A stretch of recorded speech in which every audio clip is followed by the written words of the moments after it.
Surat Roma, pasal 1. Saudara-saudara sekalian di Roma yang dikasihi Allah dan yang sudah dipanggil oleh Allah untuk menjadi umat-Nya. Allah sudah memilih dan mengangkat saya khusus untuk memberitakan kabar baik dari Allah. Kabar baik itu sudah dijanjikan oleh Allah pada zaman dahulu melalui nabi-nabinya dan sudah tertulis dalam Alkitab. Kabar baik itu mengenai anak Allah, Tuhan kita Yesus Kristus. Secara manusiawi, ia adalah keturunan Daud, tetapi secara ilahi, ia ternyata adalah anak Allah. Itu terbukti dengan kuasa yang luar biasa melalui kebangkitannya dari kematian.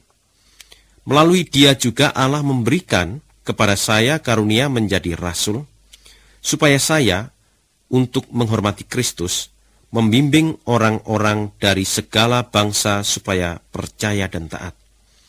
Yang dimaksudkan dengan segala bangsa adalah kalian juga yang berada di Roma. Kalian pun sudah dipanggil untuk menjadi umat Yesus Kristus. Itu sebabnya saya menulis kepadamu.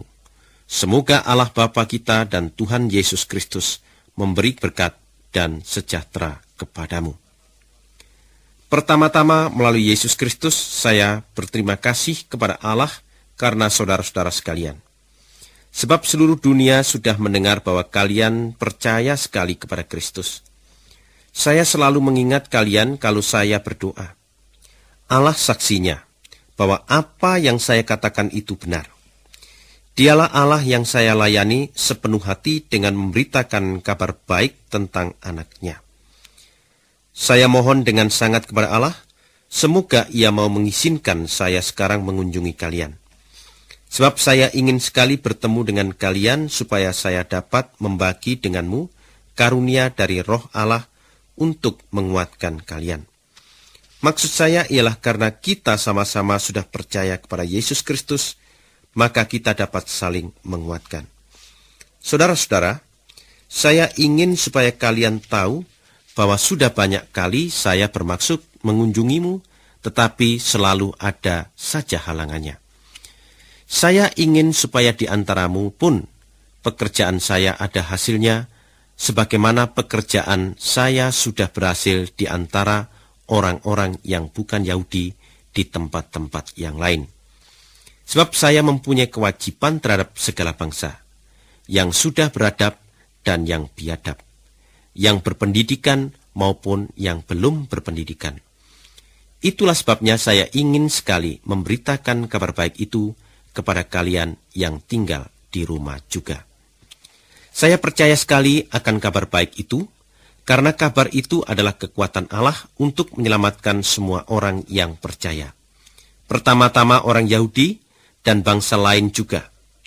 Sebab dengan kabar baik itu, Allah menunjukkan bagaimana caranya hubungan manusia dengan Allah menjadi baik kembali. Caranya ialah dengan percaya kepada Allah, dari mula sampai akhir. Itu sama seperti yang tertulis dalam Alkitab. Orang yang percaya kepada Allah sehingga hubungannya dengan Allah menjadi baik kembali. Orang itu akan hidup. Dari surga Allah menunjukkan murkanya terhadap semua dosa dan kejahatan manusia. Sebab kejahatan menghalangi manusia untuk mengenal ajaran benar tentang Allah. Apa yang dapat diketahui manusia tentang Allah sudah jelas di dalam hati nurani manusia, sebab Allah sendiri sudah menyatakan itu kepada manusia. Semenjak Allah menciptakan dunia, sifat-sifat Allah yang tidak kelihatan, yaitu keadaannya sebagai Allah dan kuasanya yang abadi, sudah dapat difahami oleh manusia melalui semua yang telah diciptakan. Jadi manusia sama sekali tidak punya alasan untuk membenarkan diri. Manusia mengenal Allah, tetapi manusia tidak menghormati Dia sebagai Allah dan tidak juga berterima kasih kepadanya.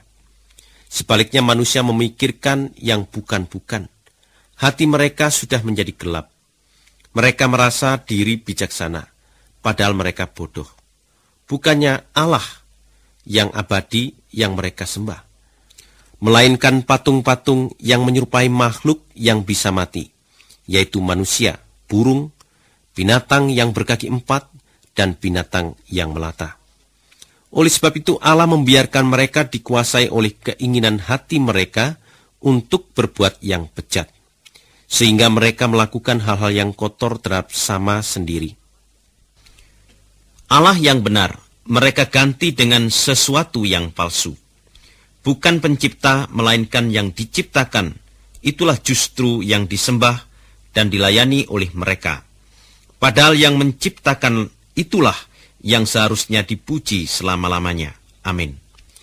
Karena manusia berbuat yang demikian, maka Allah membiarkan mereka menuruti nafsu mereka yang hina.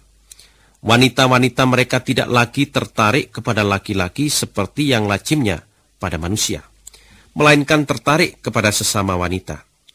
Lelaki pun begitu juga. Mereka tidak lagi secara wajar mengadakan hubungan dengan wanita, melainkan berahi terhadap sesama lelaki.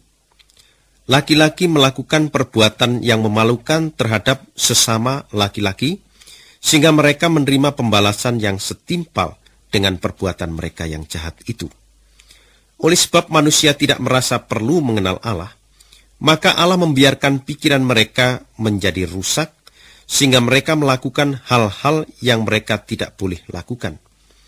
Hati mereka penuh dengan semua yang jahat, yang tidak benar, penuh dengan keserakahan, kebusukan, dan perasaan dengki, penuh dengan keinginan untuk membunuh, berkelahi, menipu, dan menendam.